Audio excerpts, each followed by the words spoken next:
Bom dia, boa tarde, boa noite. Mais um dia aqui fazendo a nossa leitura bíblica de capa a capa. Eu sou o Kalel, muito obrigado pela sua presença e hoje nós vamos fazer a leitura do dia 29.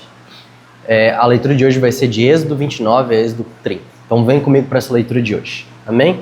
Ordenação dos sacerdotes. O Senhor disse a Moisés: a fim de separar Arão e seus filhos como sacerdotes para o meu serviço, faça o seguinte: pega um touro novo e 2 carneiros sem defeito.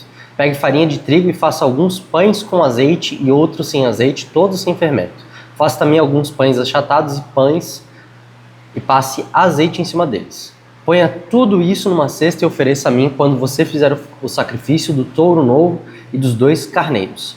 Traga Arão e os filhos dele para a entrada da tenda da minha presença, e mande que eles se lavem. Depois vista Arão com as suas roupas de sacerdote, isso é, a túnica, o manto sacerdotal, as sobrepeles, o peitoral, o cinto que passa pela cintura do manto. Ponha nele a mitra e amarre nele a placa sagrada em que estão gravadas as palavras separado para o Senhor. Em seguida, ponha na cabeça dele o azeite de ungir. Traga os filhos de Arão e vista túnicas neles. Ponha faixas em volta da sua cintura e mitra na sua cabeça. E assim você consagrará Arão e seus filhos. Ele e seus descendentes deverão me servir para sempre como sacerdotes. Traga também o touro novo para a frente da tenda da minha presença. E Arão e os seus filhos porão as mãos na cabeça dele. Mate o touro ali na minha presença, na entrada da tenda. Depois pegue o sangue do touro e com o dedo ponha sobre as pontas do altar e derrame o resto na base do altar. Em seguida, queime no altar como oferta para mim as seguintes partes do animal: toda a gordura que cobre os miúdos, a melhor parte do fígado, os 2 rins e a gordura que o cobre. Mas queime fora do acampamento a carne do animal. O couro e as tripas, essa é uma oferta para tirar os pecados dos sacerdotes. Depois pegue um dos carneiros e Arão e seus filhos porão as mãos na cabeça dele. Mate o carneiro, pegue o sangue com ele, borrife os 4 lados do altar. Corte o carneiro em pedaços, lave os miúdos e as pernas traseiras e ponha em cima da cabeça dos outros pedaços. Queime o carneiro inteiro em cima do altar como oferta de alimento. O cheiro dessa oferta me agrada. Depois pegue o carneiro e Arão e seus filhos porão as mãos na cabeça dele. Mate esse carneiro e ponha uma parte do sangue dele na ponta da orelha direita de Arão e na ponta da orelha direita dos seus filhos. Também ponha o sangue sobre o dedo polegar na mão direita deles e sobre o dedão do pé direito. E com o resto do sangue borrife os 4 lados do altar. Pegue um pouco do sangue que está no altar e o azeite de ungir e com eles borrife Arão e as suas roupas, os seus filhos e as roupas deles. Então ele, os seus filhos e as roupas de todos eles serão separados para mim. Esse carneiro era oferecido para a ordenação dos sacerdotes. Retira a gordura desse carneiro, o rabo, a gordura que cobre os miúdos, a melhor parte do fígado, os 2 rins, com a gordura que os cobre e a coxa direita. Da cesta de pães sem fermento que foram oferecidos a mim, pegue um pão de cada tipo, um pão feito com azeite, outro pão sem azeite e um pão achatado. Ponha esses pães nas mãos de Arão e dos filhos dele e faça com eles que os separe para mim como oferta especial. Depois pegue os pães das suas ofertas e queime em cima do altar, como alimento oferecido a mim. O cheiro dessa oferta me agrada. Pegue o peito do carneiro e separa para mim como oferta especial. Essa parte do animal ficará para você. Na cerimônia de ordenação de um sacerdote, o peito e a coxa do carneiro deverão ser separados para mim como oferta especial e deverão ser dados para os sacerdotes. As ofertas de paz dos israelitas serão feitas assim para sempre. O peito e a coxa do animal pertencem aos sacerdotes, essa é a oferta do povo para mim. Depois da morte do sacerdote Arão, as suas roupas passarão para os seus filhos e eles as usarão quando forem ordenados. O filho de Arão que ficar no lugar dele como sacerdote e que entrar na tenda da minha presença para servir no lugar santo, deverá usar essas roupas 7 dias. A carne do carneiro usado na ordenação de Arão e dos seus filhos deverá ser cozida num lugar sagrado, na entrada da tenda da minha presença. Eles deverão comer essa carne como pão que ficar no cesto. Quando eles forem ordenados, comerão o que for oferecido como sacrifício para tirar os seus pecados. Somente os sacerdotes poderão comer esse alimento, pois é sagrado. Por isso, a carne ou o pão que não forem contaminados naquele mesmo dia deverão ser queimados. Não deverão ser comidos, pois são sagrados. Conforme eu mandei, faça durante 7 dias as cerimônias para ordenar Arão e os seus filhos. Cada um ofereça um touro novo como sacrifício para conseguir o perdão dos pecados e de todos. Como sacrifício para tirar pecados, vocês purificará o altar e depois o ungirá a fim de torná-lo santo. Faça isso todos os dias durante 7 dias. Então o altar ficará completamente santo e qualquer pessoa ou coisa que tocar nele sofrerá por causa do poder da sua santidade. Olha só que coisa maravilhosa que a gente leu até aqui, né? Antes de acabar o capítulo 30, eu quero só trazer alguns paralelos e algumas coisas que o Novo Testamento aborda para nós. Se a gente for em 1 Pedro, vai falar que nós somos o sacerdócio real de Deus, uma família separada para Ele. E o sacerdócio levítico é a mesma coisa. São homens e mulheres de uma família separados para o quê? Para se sentarem e comerem do banquete do seu pai, do seu Senhor. Então, quando a gente começa a olhar para essas coisas, a gente não deve olhar para essas coisas num sentido somente ministerial, falando, olha, como eu tenho que ter pureza nas minhas mãos para poder operar no ministério. Isso se fala a respeito da família de Cristo. Isso se fala a respeito de como Ele quer compartilhar a refeição do quê? A refeição da presença dEle conosco, a refeição dEle ser o nosso próprio alimento, porque Ele é o pão vivo que desceu do céu. Ele é aquele mesmo que através dEle provém sustento espiritual para a sua própria família. Ele é o próprio pão servido na mesa dos sacerdotes para nós. Jesus, no momento que Ele faz um sermão, onde Ele fala para os seus discípulos, eu sou o pão e eu sou o sangue. Quem não comer de mim e não beber de mim não tem parte comigo. Ele está falando exatamente sobre isso. Se eu não me alimentar da pessoa de Cristo, eu não posso me assentar na mesa de Cristo. Isso fala a respeito de todos nós como uma nação santa, como povo dedicado para Ele, que é a igreja. Então, meu irmão, minha irmã, não adianta você abdicar da sua parte e falar que só um ministro pode sentar na mesa do Senhor, se na verdade Ele morreu para que você se assentasse lá. Ele não morreu para que outro te desse uma palavra. Isso é o sacerdócio levítico. Isso é o sacerdócio que as pessoas ministravam e comiam diretamente com o Senhor.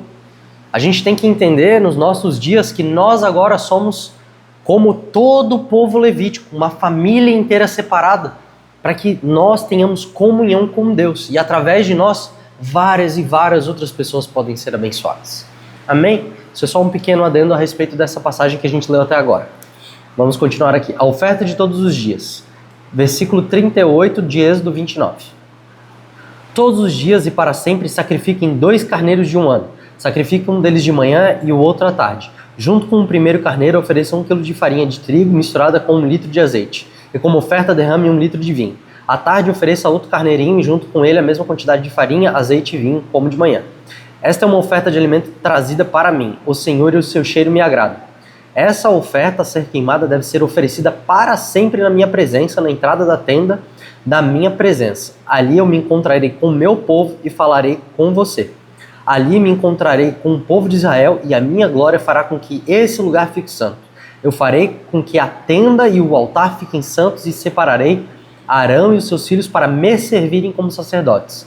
Morarei no meio do povo de Israel e serei o Deus deles. Eles ficarão sabendo que eu, o Senhor, sou o Deus que os tirou do Egito para morar entre eles. Eu sou o Senhor, o Deus deles. Agora capítulo 30. O altar de queimar incenso. O Senhor disse a Moisés, faça também um altar de madeira de acácia para queimar incenso em cima dele. Esse altar será quadrado, medido 45 centímetros de comprimento por 45 de largura e será 90 centímetros de altura. Nos 4 cantos haverá pontas que formarão uma só peça com o altar. A tampa, os 4 lados e as pontas deverão ser revestidas de ouro puro. E ponha um remate de ouro em volta do altar. Ponha também 2 argolas de ouro debaixo do remate, uma de cada lado. Por dentro dessas argolas passarão os cabos com que se carregará o altar. Esses cabos deverão ser feitos de madeira de acácia e revestidos de ouro. Ponha o altar em frente da cortina que ficará diante da Arca da Aliança. Ali eu me encontrarei com você. De manhã, quando Arão for cuidar das lamparinas, ele deverá queimar incenso cheiroso. Ao anoitecer, quando for acender as lâmpadas, ele deverá fazer a mesma coisa.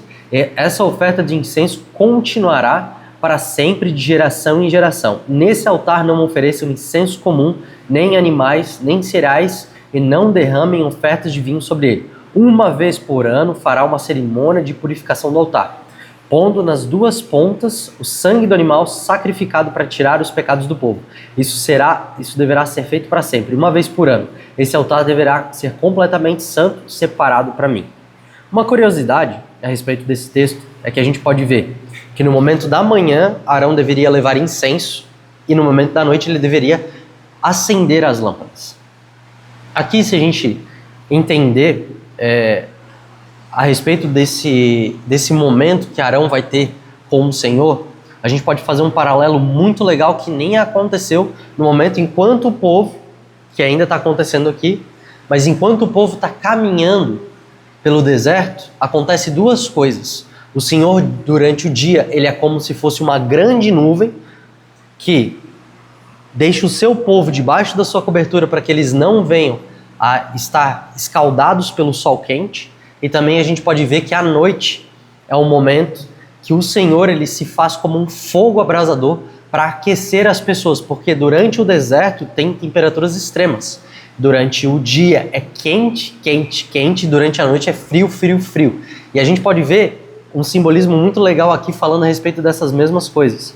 Durante o dia é levantado fumaça e incenso, que a gente poderia colocar como simbolismo da nuvem da presença do Senhor, que age e que anda com o povo durante o dia, e durante a noite é acendido a chama do quê? Que aquece, a chama que nos dá luz em meio à escuridão.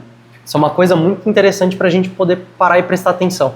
Que da mesma forma que o Senhor ele estava se manifestando de uma maneira macro para o povo de Deus, também era para levar isso para o sacerdócio, para que todo mundo pudesse lembrar que aquelas coisas que Deus fez naquele momento, ele ainda continua fazendo. Ele ainda continua protegendo o seu povo. E ele ainda continua aquecendo o seu povo, entregando luz para o seu povo. Amém? Vamos continuar aqui então. O azeite de ungir, versículo 22 do capítulo 30. O Senhor Deus disse a Moisés: escolha as especiarias mais cheirosas para fazer o azeite sagrado de ungir, segundo a arte dos perfumistas. Em 3,5 litros de azeite, misture o seguinte: 6 quilos de mirra líquida, 3 quilos de canela, 3 quilos de cana cheirosa e 6 quilos de cássia. Tudo pesado de acordo com a tabela oficial. Use esse azeite para ungir a tenda da minha presença, a arca da aliança, a mesa e todo o seu equipamento, o candelabro e o seu equipamento, o altar de queimar incenso, o altar de queimar oferta junto com todo o seu equipamento e a pia com seu suporte. Assim você consagrará todas essas coisas e elas ficarão completamente santas. E qualquer pessoa ou coisa que tocar nelas sofrerá por causa do poder da sua santidade. Você ungirá também Arão e os filhos dele e os separará para me servirem como sacerdotes. Diga ao povo de Israel o seguinte: esse azeite de ungir deverá ser usado para sempre no meu serviço religioso. Não deverá ser usado no corpo de quem não for sacerdote. E vocês não deverão usar a fórmula desse azeite para qualquer outra mistura igual a essa. Esse azeite é sagrado e assim ele deverá ser tratado. Qualquer pessoa que preparar um azeite igual a esse ou usá-lo em quem não for sacerdote deverá ser expulsa do meio do meu povo. O incenso sagrado. Versículo 34 a 35. O Senhor Deus disse a Moisés: faça o incenso sagrado conforme a arte dos perfumistas.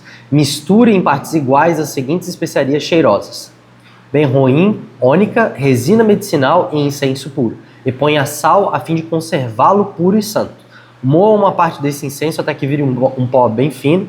Depois leve-o para dentro da tenda da minha presença, onde me encontrarei com você, e coloque-o diante da arca da aliança. Considerem esse incenso como uma coisa muito sagrada.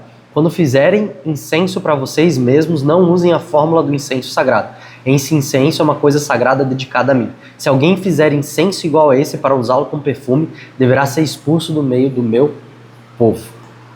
Feita a nossa leitura de hoje, muito obrigado por você ficar até aqui. Te espero na nossa leitura de amanhã.